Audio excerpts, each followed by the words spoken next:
Spoken plus on writing part 2 তে আমাদের আজকে সেন্টেন্সটি হচ্ছে, তুমি যদি ধারাবাহিকভাবে অনুশীলন করো তুমি অবশ্যই এ বিষয়ে দক্ষতা অর্জন করবে। তাহলে এটা একটা হচ্ছে কন্ডিশনাল সেন্টেন্স, যে বাক্যগুলো ইফ দিয়ে শুরু হয় সেগুলোকে কন্ডিশনাল সেন্টেন্স বলা হয়।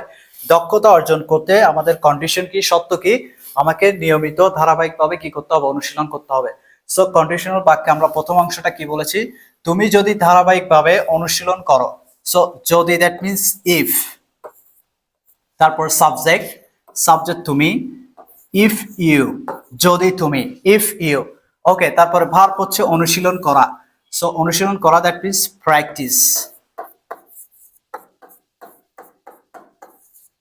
ইফ ইউ প্র্যাকটিস, যদি তুমি অনুশীলন করো ধারাবাহিকভাবে, এটা একটা adverb.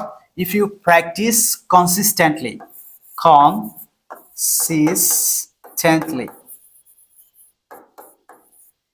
If you practice consistently, তুমি যদি ধারাবাহিকভাবে অনুশীলন করো তুমি অবশ্যই এ বিষয়ে দক্ষতা অর্জন করবে। পরের অংশটা হচ্ছে ফিউচার। প্রথম অংশ ইফ দিয়ে যদি প্রেজেন্ট থাকে, পরের অংশ আমরা ফিউচারে করব।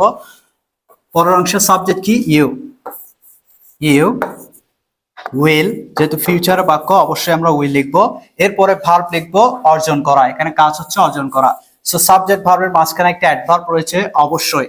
সো অবশ্যইকে আমরা ডেফিনেটলি লিখতে পারি অথবা শিওরলি লিখতে পারি। You will surely, you will surely অর্জন করবে, গেইন।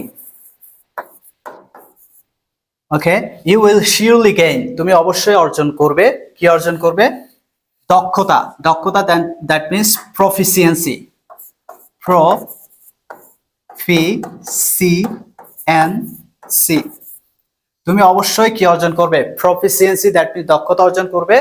কোন বিষয়, এই বিষয়ে, in this subject, in this subject, in this subject. তাহলে আমরা পুরো বাক্যটা একটু পড়ি। If you practice consistently you will surely get proficiency in this subject. That's all for today.